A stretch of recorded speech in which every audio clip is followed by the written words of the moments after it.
ทายสบายดีพ่อแม่พี่น้องตอนนี้เราอะมั่งจะเดินทางขึ้นป่านะทีมงานเราประมาณ6-7 คนนี่แหละหาขึ้นมาแต่นี้นะโตมเสมอกระตุกจนตกที่โตมตอนนี้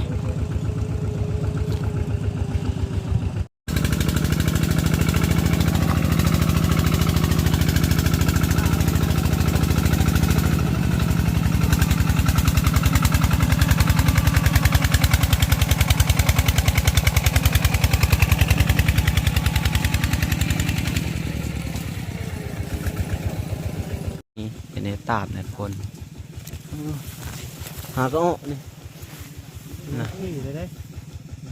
มันเป็นกระจูมอยู่เลยนี่กระจูมนิดน้อยนึงหลายเติบเลย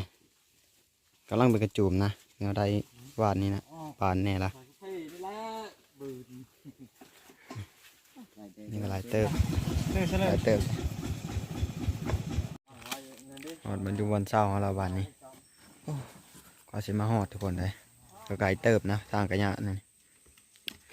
ทีมงานเฮาทางไฟเสกโกไปกินก่อนมานี่ทีมงานเรากำลังมุ่งพยางนะจนฝนตกมา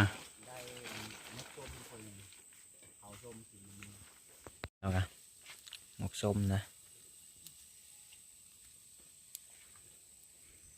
นี่คุณมาจ่ายเพิ่นกำลังซอยซีนนะนี่ทุกคนเข้าง่ายนั่นเดียวนี่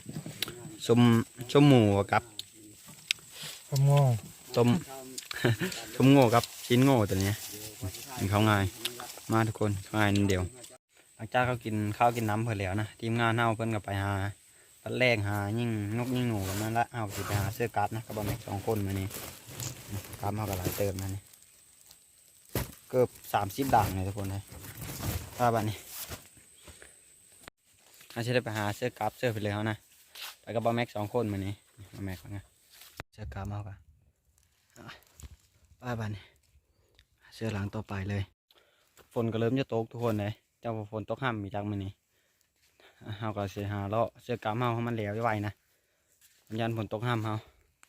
ป้าบ้านนี้ที่2เฮาก็หาเสื้อมองนี้นะมันป่าเป็นกระทืบมกแน่นอนหนึ่งเสื้อกำเฮาก็คณะลมคณะฝนมาทุกคนเลยเจ้าฝนตกห้ามมีจักบ้านนี้กำเฮาก็ได้เสื้อแล้วนะเนี่ยฝนเริ่มจะตกมาแล้วทุกคนเลยลมแห้งปะนะป้าบ้านนี้หาดีฝนทางหน้ากันมันตกแล้วทุกคนเลยยังหลายปะนะนี่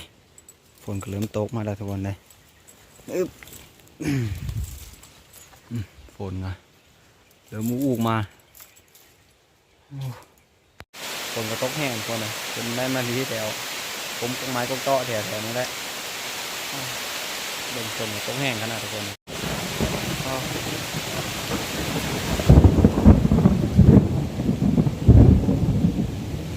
บอดเลยบอดโลกแห้งเลยทุกคนเลยฝนตกนะมันไม่ปัญหาเสื้อกลับอยู่ฝนตกกระยามันเห็นไหมเสื้อมึงเลิกกลับเสื้อมึงนั้นวะฝนยังมีทันเยอะในทุกคนเลยตกลงมากึบอยู่ฝนก็เริ่มเยอะเนี่ยแล้วนะเขาหาเสื้อกลับต่อไปนี่เดี๋ยวเลยป้ากระทืบเอาหาเสื้อแถวนี้แหละเสื้อกราบเอาเสื้อแถวหอนเนี่ยนี่นะมันเป็นไม้หักนะทุกคนกราบเอากะเสื้อแล้วนะยังอีหลังหนึ่งวันนี้กราบเขายังเหลือหลังหนึ่งนะวันนี้ทุกคนเอาเสื้อแถวนี้แหละเอาเสื้อกราบไปเลยแล้วสิหายิงเลาะเมื่อเลยนะเอาฝนกระโตกนี่เปะมาเลยป่านนี้ก็มาก็ได้เสื้อแล้วป่านนี้อันสิได้ยางกลับมือบอลของเราป่านนี้ทุกคนเราก็ได้เสื้อแล้วนะอันสิได้ยางเรายิงมาเลยนะป่านนี้ติดตามเบิ่งกันเลยป่ะมาสิได้ไปเลยนะป่านนี้ยางมาทางน้อยนึงนะเห็นมาโคเก็บเยอะข้าวให้ทุกคนกินไปก่อนแซ่บเลย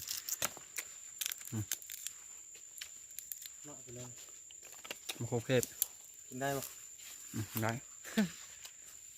แต่ยังน้อยเคยกินไม่ได้น้อยเบื่อรสชาติ ผมง่ายอยู่ข้าวแห้งทุกคนเลยเราเอามาเห็นเต่านะทุกคนตัวใหญ่เติบนี่เกือบผ่ามือเลย เต้าเลยวะนี่มาต่อสามชั้น มอมีเหม็นแล้วตาสามพัน หลานงามเลยเนาะ เหมียวมันเนาะปล่อยไปรถ ปล่อยเลย เรามันยิงกันจนคำนะทุกคนนะนอนเสื้อกลับเสื้อเผื่อแล้วนะเรามาหายิงกะจนคำทุกคนเลยไม่ได้ไปแล้วเราสิยังกลับบอลนั่นแหละบ้านนี้มาฮอตบอลละทีมงานนั้นยังเห็นเพิ่มมาจะคนอยู่นะเห็นแต่เกือบเพิ่นนะตอดเกือบปะตั้งเท้าไปหาตัดยิงกันไม่ได้ไปเลยเท้ามาทีมงานเรายังมีผู้มาจะคนอยู่นะเท้ามากคอนกับบาเมก2 คนจะได้ทั้งไพ่หนึ่งเข้า1น้ำท่าเขาบ้านนี้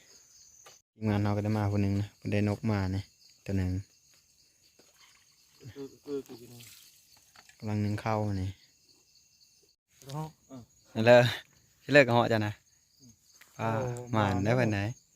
เลิกเหาะตัวมันใหญ่เลยป้ายังมีอยู่ นี่อะไรจอนตัวนี้ วาดไว้ในกระจรกับกระเหาะนะถือว่าหมานนะเพิ่นมานี่ยิงยิจีแต่ไปนะมัน ใจยามาก่อนคนละนึงเงินบอก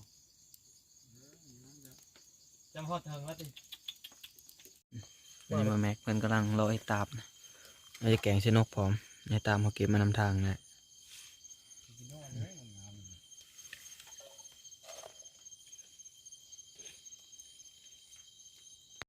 ไอ้ตามเขากันในต่อตีนไปแล้วนะล้างมีแต่ท่าแกงมานี่ตาแกงเชนกห้ามันนี่เขาก็ได้สุกแล้วบานนี่ อย่าว้าว ทีมงานในนี้มาจ้ะ1-3 คนนะยังมีมานะตามมาค่ะโพดแล้วนะกำลังยีสุกแกงเห็ดเราก็ได้สุกแล้วบันนี้จะปรุงกินข้าวแรง ตกสมอยเนาะทีมงาน2 คนครับ ทีมงานยังมีมา2 คนนะ ตาก็มากันบ้างนก จ่ายมัน นก มา เขาทั้งหมด นกเขา2 โตนะ ได้นกเขา2 ตัวถึง ประ มา มาณนะบันนะแกมาพร้อมเลย ยิ่งเกิน2 ตัวนะครับ มาหมดแล้วนะหากินข้าวกินน้ำแล้วบันนี้มาทุกคนข้าวแรงน้ำเดียว หลังจากเขากินข้าวกินน้ำพอแล้วนะเอาไปหาเลาะยิ่งก็ไม่ได้เพื่อนนะได้แต่หาเสื้อกับ